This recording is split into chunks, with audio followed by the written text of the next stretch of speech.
So gaslighting is when you say things to another person with the intention of distorting their understanding of reality. That sounds, what? Yeah, it's actually that deep. To distort their understanding of reality and their sense of self-esteem.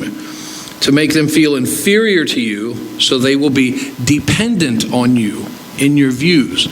You may not have known that there was this much psychology into this gaslighting stuff, but there is. And this is why it's important to control your words. So what are terms that gaslighters use, rather? Here's some terms that a gaslighter will use regularly. You need help. You're so emotional. You're the one who's lying. Why are you even here if you think I'm so terrible? Stop feeling sorry for yourself. That didn't happen. That is a false accusation. You're getting upset over nothing. Why are you so defensive? I would never have done that to you. I didn't mean it like that, obviously. You always twist things. You're not remembering it right. It is not a big deal. This is your fault. I was just joking. You sound so crazy. This is all in your head. Stop being so dramatic. Quit being so sensitive. Calm down. I never said that. Those are all things that gaslighters say. I know every single one of you going, hey, I say a bunch of that stuff. And because I do, I have. And I'm embarrassed by it. There isn't a person in this room who hasn't said some of those things, right? Guilty. That's why it's important that we talk about this. Because after today, maybe we'll be more conscious of the biblical way to control our mouths. This is the power that you have with your words. If you're using your words to provoke the monster inside of another person, to show them that the monster that you say is there, then you're the monster. A gaslighter is someone who consistently practices this tactic. So if you think that I'm saying, if you've used any of these words, you're a gaslighter. No. A gaslighter is someone who does this a lot. It's a regular part of their character. It's a thing they do. And you may think to yourself, I wouldn't put up with that. Somebody used their words and their tongue against me like that. I wouldn't put up with that for a second. Well, not so fast. Like I said, controlling your words, there's more to it than you think. And a gaslighter sometimes doesn't realize they're a gaslighter. And they have a very strategic approach. They will often overly compliment you in front of other people. They'll edify you in front of people. They'll build you up in front of people. Even sometimes when you're alone, they'll give you wonderful compliments. And then in those moments when you're alone with them, that's when the gaslighting happens. That's when these phrases that tear you down or instigate you or push your buttons. Some people say they push my buttons. That's when it takes place. And the reason this works on people is because what it does is it gets you to rely on that person's opinion and believe that person, and because they want to elevate themselves above you with their words by making you see yourself as lower than them. And by them giving you compliments, it makes you think, you know what? They're not a bad person. I mean, they say nice things about me, so maybe they are right. Maybe it is all in my head. Maybe I am being too dramatic. Maybe there's some truth to this. And this person has a quiet control over you. And this isn't spouses. I mean, spouses do this, but this applies 100% to every relationship in life. Friendships, business relationships. You can be a gaslighter and not even know you are a gaslighter. So they earn your trust. You think to yourself, man, they're not so bad. Gaslighting is all about using your words to let them feel below you. So they'll be dependent. They will believe your opinion, maybe even respect you in some weird way. And I know, say, Pastor, it's hard not to use some of those words, man. I get into an argument, I can't help it. I got to say, you're wrong. It's all in your head. My wife said this the other day. I don't know where she comes up with this stuff, man. What am I supposed to say? I had to tell her. It's all in her head, because it is. That's not true. And what's not true is that you can't control it. You can control it. Don't believe the hype. If you think first. Who do we look to for our example of how to be? We look to Jesus Christ as our example.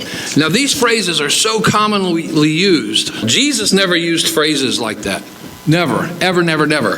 And to us, it's so common, it really does feel normal. And that's what happens when you do something wrong for long enough. When the woman got caught in adultery, Jesus, we would have thought this was okay. Jesus would have been fine to say, this is your fault. When Peter betrayed him, Jesus easily could have said, I wouldn't do that to you.